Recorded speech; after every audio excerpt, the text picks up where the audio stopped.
Welcome to the Plume and Page. Today's story is The Strange Case of Dr. Jekyll and Mr. Hyde by Robert Louis Stevenson. The Carew Murder Case. Nearly a year later, in the month of October 18, London was startled by a high crime of singular ferocity, and rendered all the more notable by the high position of the victim. The details were few and startling. A maidservant living alone in a house not far from the river had gone upstairs to bed about 11. Although a fog rolled over the city in the small hours, the early part of the night was cloudless, and the lane, which the maid's window overlooked, was brilliantly lit by the full moon. It seemed she was romantically given, for she sat down upon her box, which stood immediately under the window, and fell into a dream of musing. Never, she used to say, with streaming tears, when she narrated that experience, never had she felt more at peace with all men or thought more kindly of the world. And as she so sat, she became aware of an aged, beautiful gentleman with white hair drawing near along the lane, and advancing to meet him another and very small gentleman, to whom at first she paid less attention. When they had come within speech, which was just under the maid's eye, the older man bowed and accosted the other with a very pretty manner of politeness. It did not seem as if the subject of his address were of great importance. Indeed, from his pointing, it sometimes appeared as if he were only inquiring his way. But the moon shone on his face as he spoke, and the girl was pleased to watch it.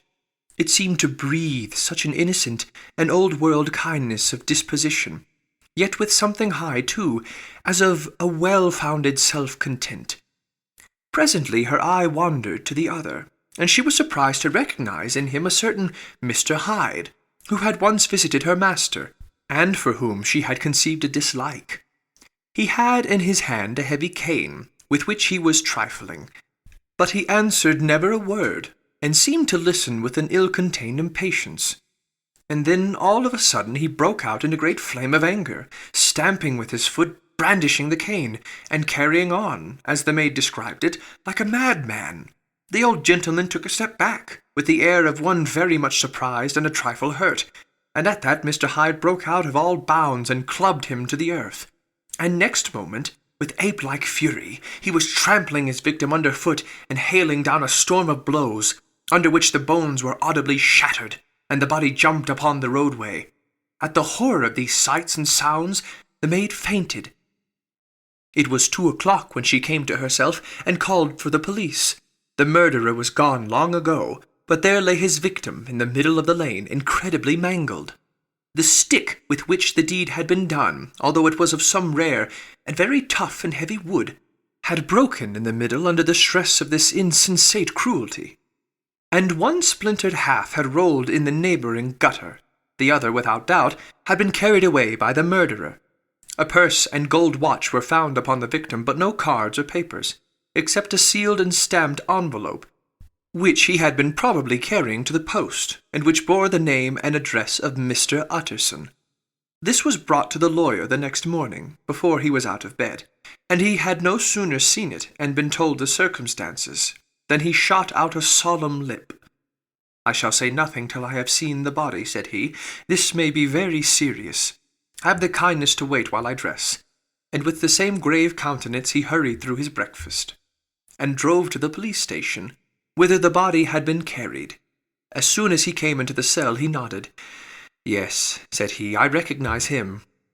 I am sorry to say that this is Sir Danvers Carew." "Good God, sir!" exclaimed the officer. "Is it possible?" And the next moment his eye lighted up with professional ambition. "This will make a deal of noise," he said, "and perhaps you can help us to the man." And he briefly narrated what the maid had seen and showed the broken stick. Mr. Utterson had already quailed at the name of Hyde. But when the stick was laid before him, he could doubt no longer. Broken and battered as it was, he recognized it for one that he had himself presented many years before to Henry Jekyll. "Is this Mr. Hyde a person of small stature?" he inquired. "Particularly small and particularly wicked-looking is what the maid calls him," said the officer. Mr. Utterson reflected, and then, raising his head, "If you will come with me in my cab," he said, "I think I can take you to his house." It was by this time about 9 in the morning, and the first fog of the season. A great chocolate-coloured pall lowered over heaven, but the wind was continually charging and mounting these embattled vapours, so that as the cab crawled from street to street, Mr. Utterson beheld a marvellous number of degrees and hues of twilight, for here it would be dark like the back end of evening, and there would be a glow of a rich, lurid brown, like the light of some strange conflagration, and here, for a moment, the fog would be quite broken up, and a haggard shaft of daylight would glance in between the swirling wreaths. The dismal quarter of Soho, seen under these changing glimpses, with its muddy ways and slatternly passengers, and its lamps, which had never been extinguished or had been kindled afresh to combat this mournful re-invasion of darkness, seemed in the lawyer's eye like a district of some city in a nightmare.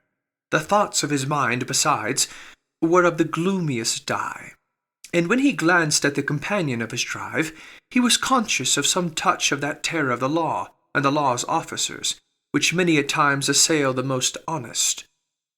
As the cab drew up before the address indicated, the fog lifted a little and showed him a dingy street, a gin palace, a low French-eating house, a shop for the retail of penny numbers and two-penny salads, many ragged children huddled in the doorways, and many women of many different nationalities passing out, key in hand, to have a morning glass. And the next moment the fog settled down again upon that part, as brown as umber, and cut him off from his blackguardly surroundings. This was the home of Henry Jekyll's favourite, of a man who was heir to 250,000 sterling. An ivory-faced and silvery-haired old woman opened the door. She had an evil face, smoothed by hypocrisy, but her manners were excellent.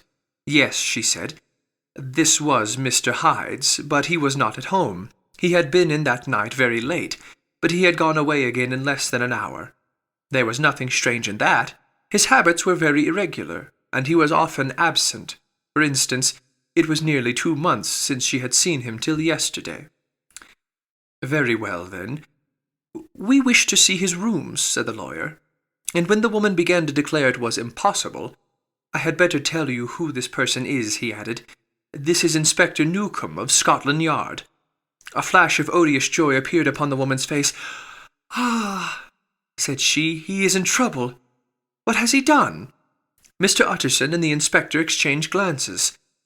He don't seem a very popular character, observed the latter. And now, my good woman, just let me and this gentleman have a look about us. In the whole extent of the house, which but for the old woman remained otherwise empty, Mr. Hyde had only used a couple of rooms, but these were furnished with luxury and good taste. A closet was filled with wine. The plate was of silver, the napery elegant. A good picture hung upon the walls, a gift, as Utterson supposed, from Henry Jekyll, who was much of a connoisseur, and the carpets were of many plies and agreeable in colour. At this moment, however, the rooms bore every mark of having been recently and hurriedly ransacked.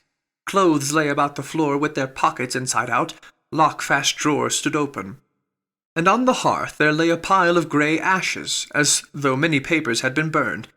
From these embers the inspector disinterred the butt-end of a green cheque-book, which had resisted the action of the fire.